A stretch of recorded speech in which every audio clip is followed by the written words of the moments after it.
Yep, pretty scary. The world's longest glass-bottom bridge opened to the public in North China's Hebei province.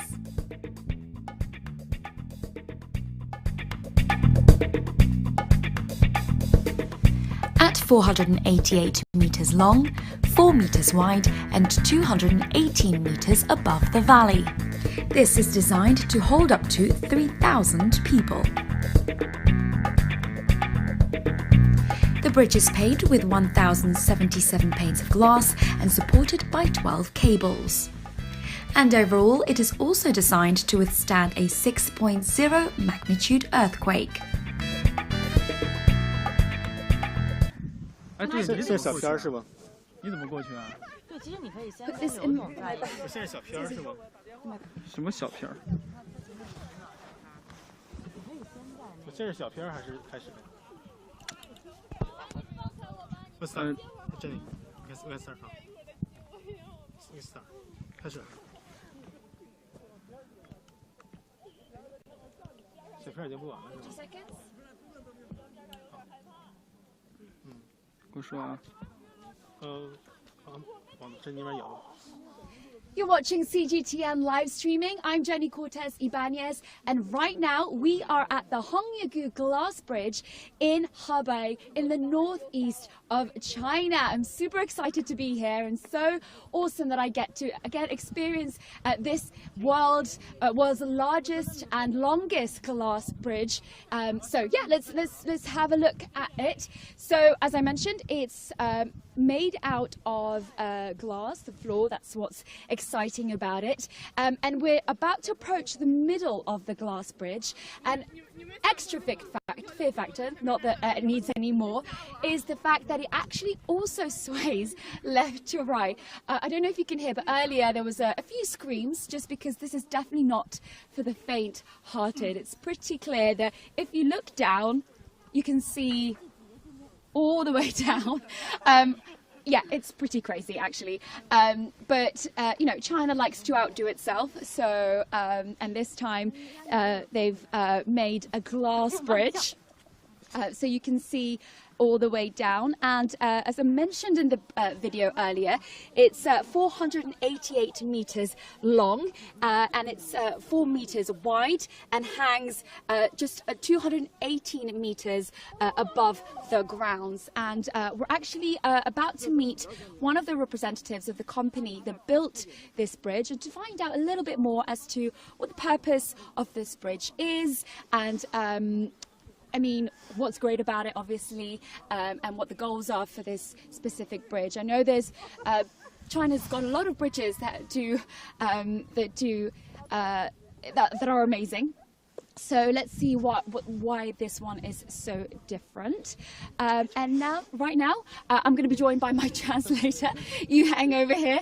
As I've mentioned before in my live streams, yeah, I don't speak Chinese, but Yuhang, thank you very much for joining me. And also, let's meet one of our guests, interviewees.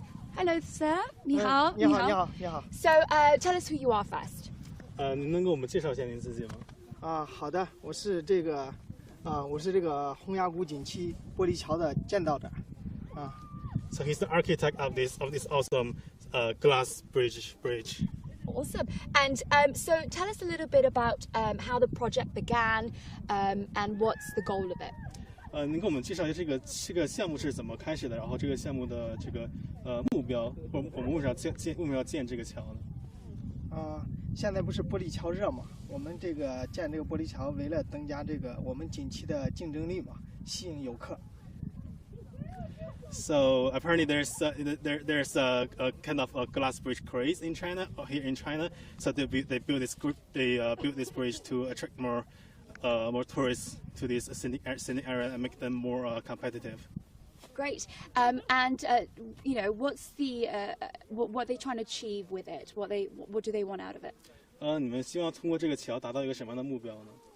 吸引游客嘛，欢迎游客来参观嘛。Yeah, pretty much just attract more tourists to this part of China. Great. And why specifically this location? 为什么选择在这个地方建这个桥呢？因为这个两个山头的风景特别美丽，要到明年春天春暖花开的时候，两边的风景特别好。So this bridge is built between, as you see, these two mountain peaks. So what he just said, during springtime when the flowers and trees are all in blossom, it's going to be really beautiful here.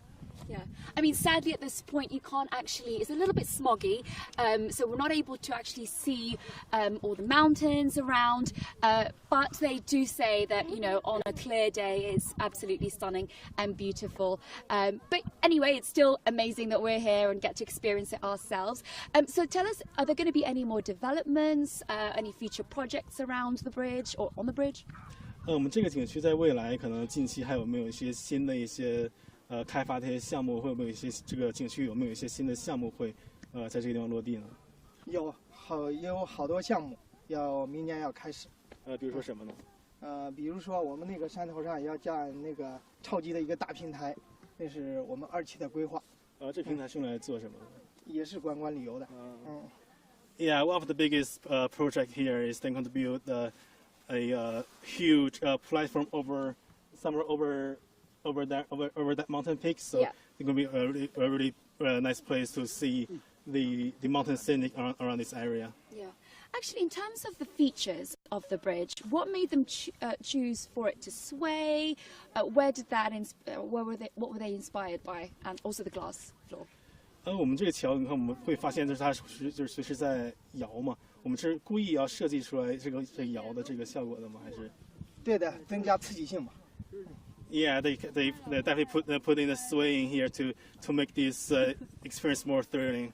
Yeah, it definitely is that thrilling. You hear a lot of screaming from people getting on the bridge. But yeah, anything else? Any other future things? Or yeah? 还有什么你想就是在关于这个桥，你还有什么想补充的吗？没有了，欢迎你光临。Yeah, welcome. We welcome everyone from the world to visit this glass bridge. Awesome. Thank you very much, sir. Thank you. Yeah, thank you. Okay, so let's move on. And actually, we've set up a couple of interviews over there with some of the some tourists that we've met. And so we'll get to speak to them in a bit. But actually, a little bit about what we did on the way here. I didn't know that you actually have to walk an hour, hike up the mountain. For some reason, I was expecting a cable car or something. But, you know, even though it was tiring, it was still pretty amazing. And also, it was from Beijing, it's about an hour and a half on a bullet train. So that was pretty good. So it's very accessible to get to here. And first impression when seeing the bridge was, what was I thinking? What was I thinking covering this? But you know what, after a couple of minutes of getting on the bridge, you find yourself a little bit more comfortable. But certainly a couple of screams came out of my mouth on the way here. And also, sadly, you can't see, as I mentioned, you can't see the views, but here you can see a lot of temples from here. I've been told you could have seen some jaw-dropping mountain views, and we're actually in between two steep cliffs in the Hongyegu scenic area in the Pingshan County. It actually took about 3 years to construct and only opened to the public about a month ago in the end of December of 2017. And also here you could also see on a clear day some natural waterfalls, ancient towns and temples. And we're just about to go up some stairs, so just be careful, everyone. But yeah, here it's pretty, you know, it's awesome that we get to see this firsthand. But yeah, it's been amazing. And also I've been told that they're currently building the cable car, so that should open potentially around May of this year. So maybe we should have just waited for that, but never mind. We've done it. A bit of exercise on a Tuesday morning. And right now, very lucky to have found this group of tourists. So I'm joined by these guys here who speak English. Yeah. Hi guys, say hello. So I'm just going to get you guys to introduce yourselves first and where you come from. Hi, I'm Curtis. I'm from London. Woo! London! Hi, I'm John. I'm from South Africa. South Africa, great. Hi, I'm Henriette. I'm from South Africa. Nice. My name's Kelani. I'm from Fiji. Great, awesome. Let's just move slightly to this side, guys, so people can, and then squash together. There we go. Okay, so tell us a little bit about yourselves and how did you get here and what made you come to this world's longest glass bridge? So we're all English teachers in Shandong province, and we usually work on the weekend. So our weekends are technically Monday and Tuesday. Yeah. So we thought we'd go on a short trip. Nice, and yeah, check it out. Yeah. And what made you want to come here, this specific bridge? I mean, China has a lot of bridges. Yeah. Why this one? It's true. Well, I've been here 2.5 years now and traveled around a bit, and I think this one has been making the news a lot. And also, Henriette organized a trip for all of us, so she was asking if anybody wanted to check it out. And China's got quite a few like really unique attractions like this. Yeah. And we're close enough, and while we're living in China, take advantage of the closeness. I agree. And what has your impressions been? First impressions? It's awesome. I think the view is very nice and it's something else, so you have to experience this. Yeah. Did you get scared? I Manly answer is? I did actually, but when I was like on the bridge, like I got used to it. So Yeah. It takes a couple of minutes to get used to and get comfortable, right? I felt that as well. What about the glass situation below us? What do you think? Yeah, I think your brain doesn't know how to, because you can see through it. At first, your brain's, you can see it's reacting, and you're walking sort of a bit strangely. But after a while, I think it's you get used to it. But I mean, it's beautiful. I mean, just looking down, what you can see. Yeah. Can you tell the audience what you can see? Kind of describe it for us. Okay. Wow. I mean, all the different rocks. Rocks. We're basically looking at the valley beneath us. Yes. So we're between the two cliffs, and we can see the valley. And I think there was some sort of rivulets or something down there. And we're actually wearing some shoe protections. Yes, we are. Because they're trying to obviously preserve the glass and make sure that people like us don't break it. So, so that's cool. So what else? What this has made you want to see other bridges around China? What do you think? Yes, I think so. It took a long time to get here because it's 2,000 steps, but it's worth it. It's worth every step. Yes. I hear there's a cable car in May, so maybe come back after that. I think in a couple of months, the cable car will be ready, and I think it will be much better than the 2000. I mean, what's good is that after say every couple of flights of stairs, you can sit down and take a breath. Yeah. So, I mean, and it was well built because there's wood, actual stairs. It's not like just mud or soil that you have to like hike on. But the temples were pretty beautiful as well. Yeah. Temple and the old town. You can buy some things there, and you can eat some things. And So it's definitely a day out, right? Yeah. Mind you, we did have a couple of little old ladies that were beating us on the stairs though. Some very small children who were just running, and we were just like, okay, we need to cut back on late nights. I think maybe. Yeah, and I hear that basically when they were building the bridge, it was humans who are actually taking all the steel work up the mountain. So I don't know how they did that, but high five to all of them. Yes. So thank you guys so much for doing this for us, and it was lovely to meet you. And enjoy the rest of the day. Thank you. Thank you guys. Thank you. Okay, we'll get out your way now.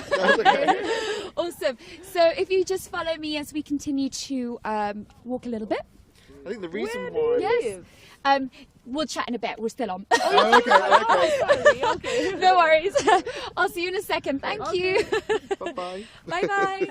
So what a lovely bunch there. So yeah, I think what can I say? This experience has been awesome.